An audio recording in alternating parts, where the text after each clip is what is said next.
Hello, this lesson is on absolute value equations. The absolute value of any number is the distance between the number and 0 on the number line. So absolute value is always positive, or it could be 0. So what that means is if k is some positive number or some number 0, then the absolute value of k is equivalent to this. Either x inside here is equal to k, or x is equal to negative k. So for example, if you had the absolute value of 2, then x could be 2 because the absolute value of 2 is 2, or x could be negative 2 because the absolute value of negative 2 is also 2. And if we think about a graph very quickly, then the graph starts to make sense. So if you were going to graph the absolute value y equals absolute value of x, and you wanted to use this definition, what this means is that the graph is y equals x or y equals negative x. And so if we graph this, then the graph of y equals x is a line that has a slope of 1 and a y-intercept of 0. And so the y values stay positive. When x is a positive number, the y values are positive. When x is 2, y is 2, for example. When x is 3, y is a positive 3. So it looks like this line y equals x from 0 to infinity. However, if you wanted to graph the other part of it, y equals negative x has a slope of negative 1 and a y-intercept of 0. And what's happening with this graph is you've got this. And so when x is negative 1, the absolute value of negative 1 is 1. When x is negative 2, the absolute value of negative 2 is 2. And that's why your absolute value graphs always look like a V. And so what I think of is I always say that absolute value has a positive and negative condition. Every absolute value problem that you have has a positive condition and a negative condition, and it shows up in a graph looking like a V. And it shows up when you're doing some algebra by always having two equations. So let's go through a couple of examples on how to solve absolute value equations. So I wrote the steps over here. Number one, step one is always to isolate the absolute value expression. So the absolute value is the expression inside the absolute value. So if I draw a circle around this absolute value, that is my absolute value expression, and I want to get this all alone on one side. So this one circle needs to get all by itself. So step one would be to get rid of this plus 4, and so we're going to subtract 4 from both sides, and that 4 minus 4 cancels to 0 and leaves you with the absolute value of 2/3 x plus 3 is equal to 6. So we isolated the absolute value. Once the absolute value is isolated, then we can apply this definition, and it says rewrite absolute value equation as two separate equations. Equation 1, write the equation as is with absolute value symbols removed. That's what I call the positive condition. And then equation 2 is going to be write the equation with the absolute value symbols removed and the answer negated. So my positive condition would just be, I'm saying, well, what if this 2/3 x plus 3 equaled positive 6? And my negative condition would be, what if this 2/3 x plus 3 equals a negative 6? So you don't change this sign here to a plus or a minus. Sometimes people do that. That's not right. You are changing this 6 right here to a negative 6 on one side and just leaving it a positive 6 on the other. So if I solve this side, I would subtract 3 and I get 2/3 x equals 3. See if I can write that a little neater. And then we've talked about this before. To get rid of a fraction that's being multiplied, you can multiply by the reciprocal. So the reciprocal of 2/3 is 3/2. So 3/2 times 2/3 gives you a 1x, and 3 over 1 times 3 over 2 is 9 over 2. So that, you can check your work by plugging 9/2 in here, get 18 over 6, which is 3, plus 3 is 6. The absolute value of 6 is 6. Okay, now I'd come over here and solve my negative condition. Subtract 3. 2/3 x is equal to -9. Multiply both sides by 3/2.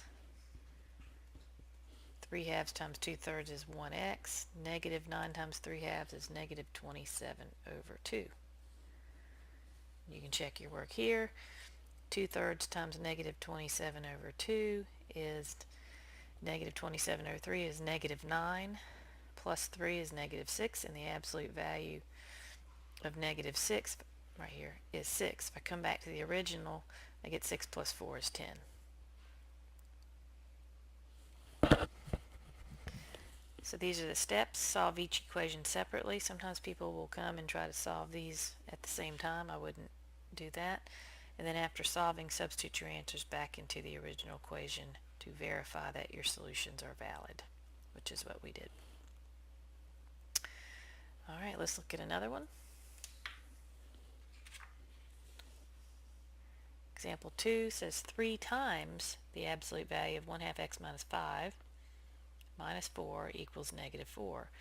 Step 1 again, isolate the absolute value expression.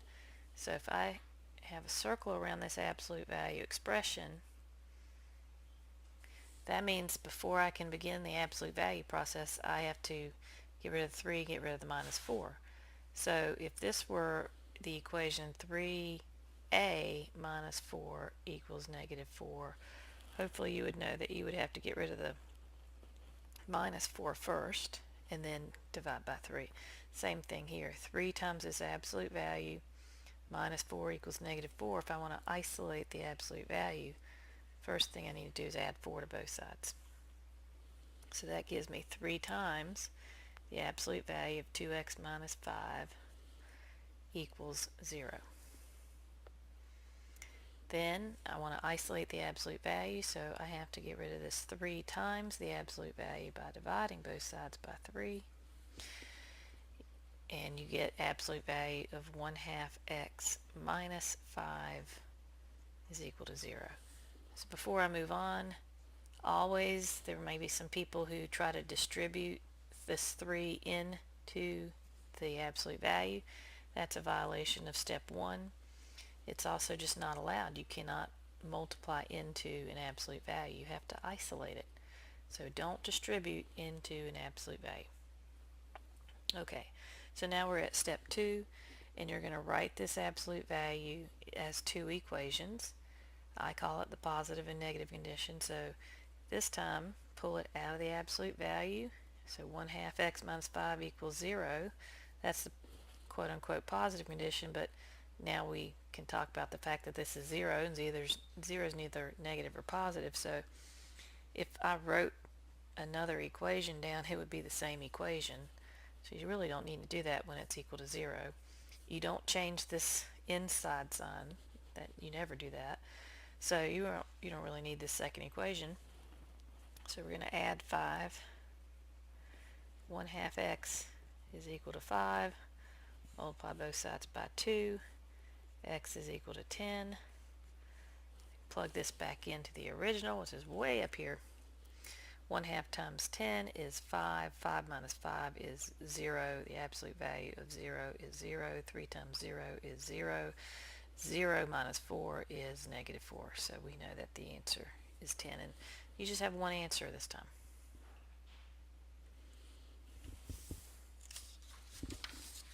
Okay, let's look at a different type of example.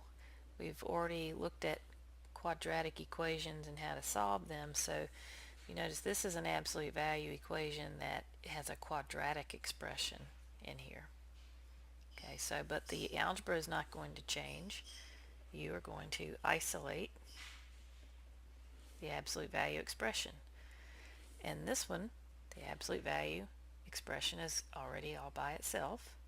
So step 2 would be to rewrite the absolute value equation as two separate equations.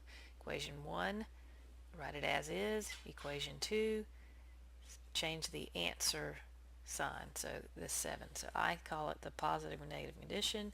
You're saying the inside of this absolute value, x squared minus 4x minus 5, it might equal 7, or the negative condition,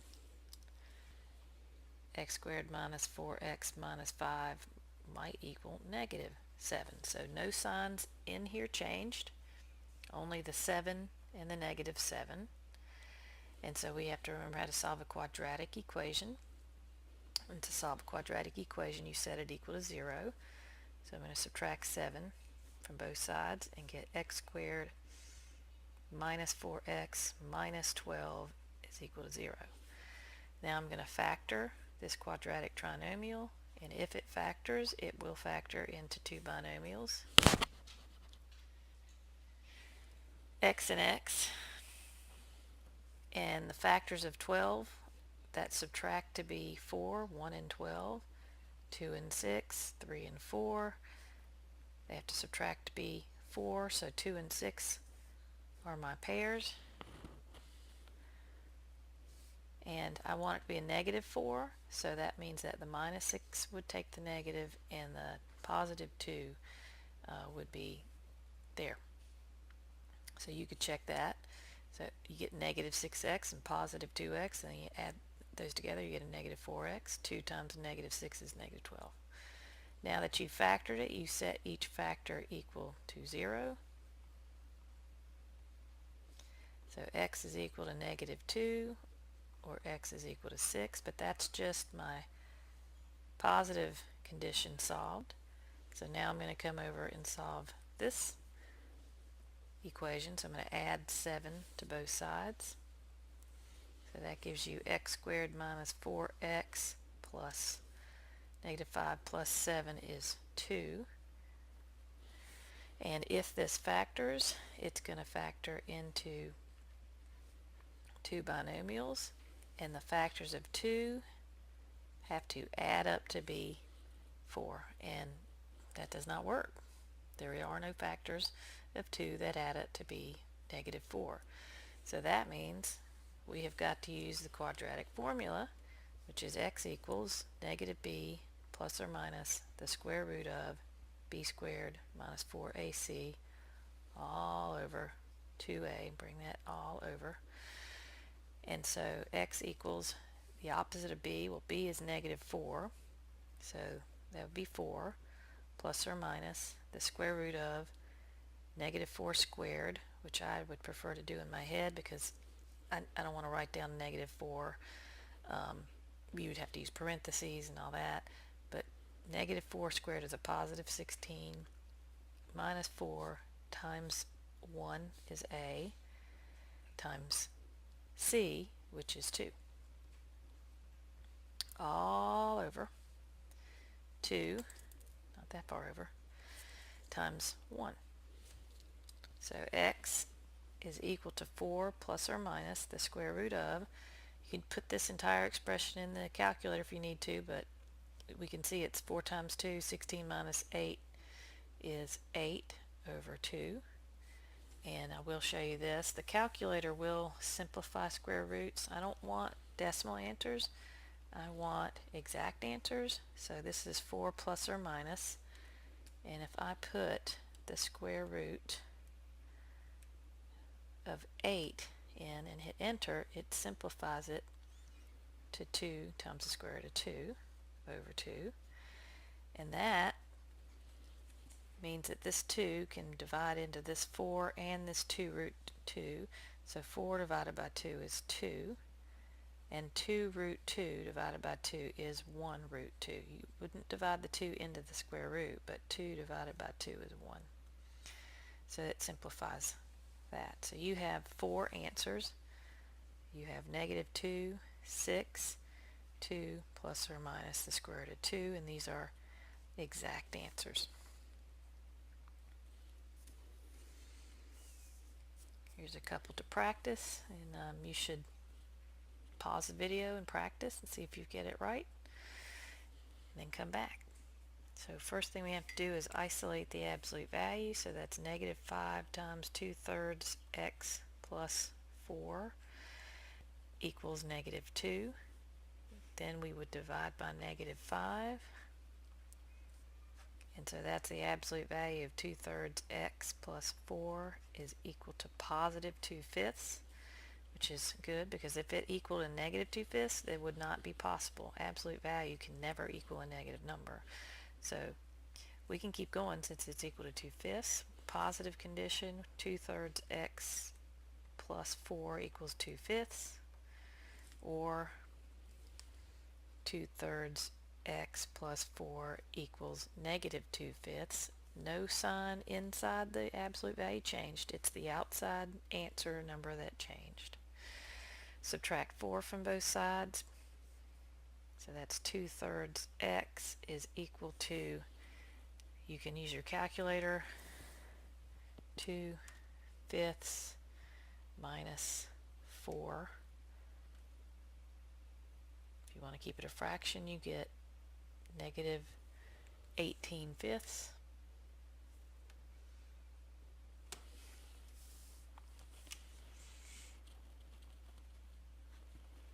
And then we could multiply both sides by 3/2. Again, you can use your calculator. Times 3/2. You get negative 27/5. So that's one answer. Or you might have this answer, and I'm going to show you another trick. It's time to pull this out. If you have an equation with some fractions, 2/3, the denominator here is 3x plus 4 over 1 equals negative 2/5. The denominator here is 5. If you can use this rule that we can multiply both sides of an equation by whatever we want. So if I multiply every term in here by 15, what I'm doing is multiplying both sides by 15, and I'm distributing the 15 on this side. What happens is you can cross cancel, so 3 goes into 3 once, and 3 goes into 15 5 times, and 5 times 2x is 10x. No more fraction. 4 times 15 is 60. Negative 2/5 times 15, 5 goes into 5 once, 5 goes into 15 3 times, so that's negative 6. So that's a neat way of getting rid of fractions if you like to do that. It's helpful. Okay, so then we can subtract 60 from both sides and get 10x is equal to negative 66. Divide by 10, and x is equal to negative 66 over 10, or negative 33 over 5. These are complicated enough solutions where I'm going to use my calculator and test this out. So if I want to check this work here, we'd have negative 5 times, I have to find the absolute value, I think it might be in math over in number, right there. So if you hit the math button and then go over number, you'll find absolute value, and then it's 2/3 times negative 27/5, and then plus 4, that's all of that in absolute value, plus 3, and when we hit enter it should equal 1, and it does. Oops, sorry. And my other answer is negative 33 over 5, so I'm going to come over here and just hit the up arrow and hit enter, and then I can go over and change the negative 27 over 5 to negative 33 over 5, and hit enter, and also get 1. So we know those two answers check out. Alright, the last one, x squared minus 2x is in the absolute value. It equals 8. It's already been isolated. So positive condition would be x squared minus 2x equals 8. Negative condition would be x squared minus 2x equals negative 8. Subtract 8 to get the quadratic set equal to 0. Factor, that's x minus 4x plus 2. So x equals 4 or x equals negative 2. X squared minus 2x plus 8 equals 0. And we can think about factors of 8 that add it to be 2. Not going to happen. So we have to use the quadratic formula. X equals negative b plus or minus the square root of b squared minus 4ac over 2a. X equals b is negative 2, so negative b is positive 2 plus or minus 4. This number right here is always positive. Minus 4 times, understood 1, times 8. All of this over 2 times 1. X equals 2 plus or minus 4 minus 32 is a negative 28. And when you have a negative under a radical, you don't have a real number. So there is no real solution on this right side. So in this case, you only have two answers, but you could check. 16 minus 8 is 8. 4 plus 4 is 8. So both of these check out.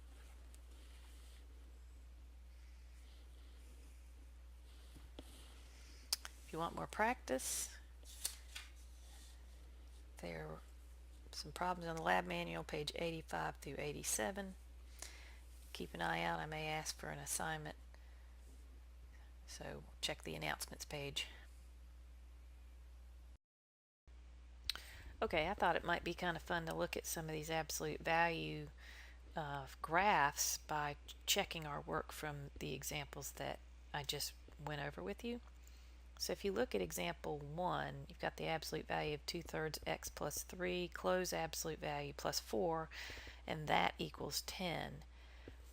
A cool way to solve is to create systems where one function is the left side of the equation and the other function is the right side, and then see where they intersect.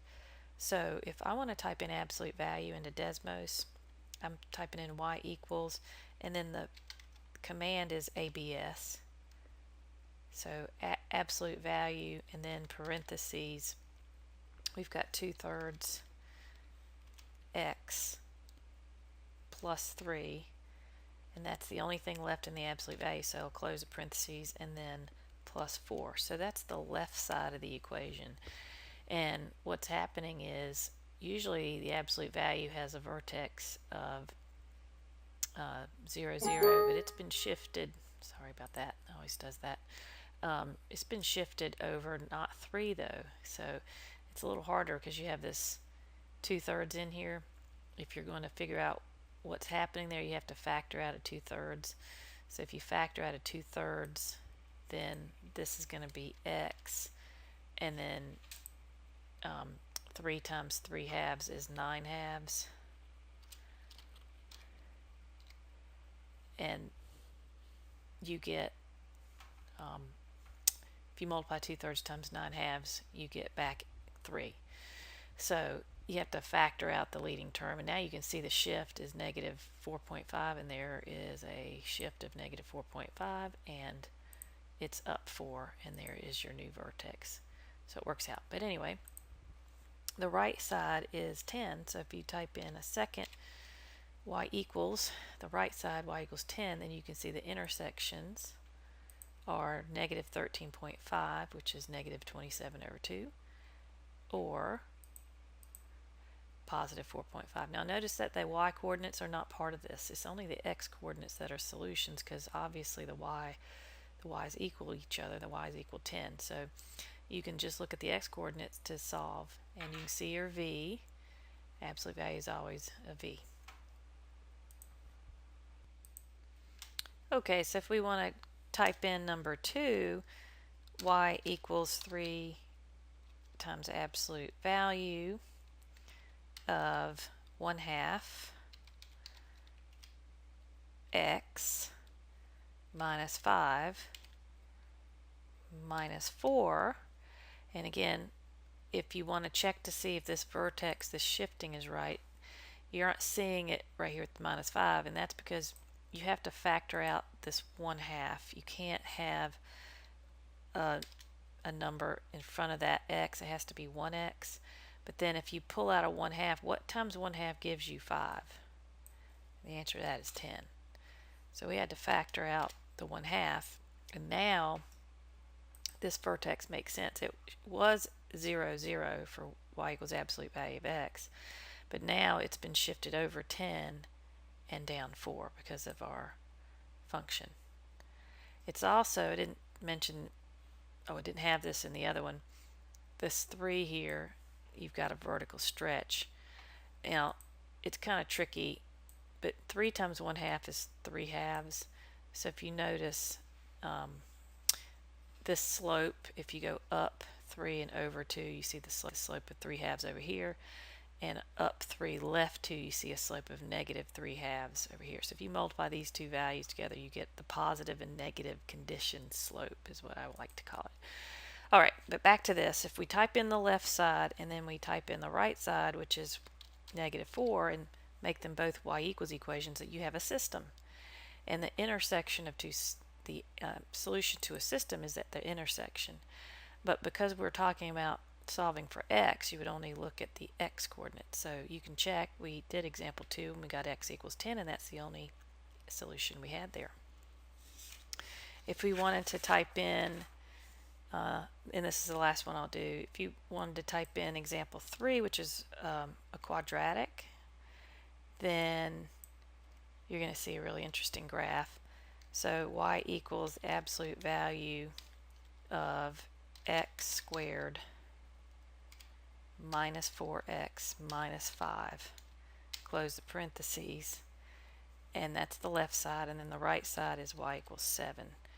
But the red graph is this absolute value of this quadratic, and so what happens is the quadratic, if it wasn't in the absolute value, it would dip underneath the x-axis, but absolute value turns everything that would be negative positive. So you see how it bounces back up here.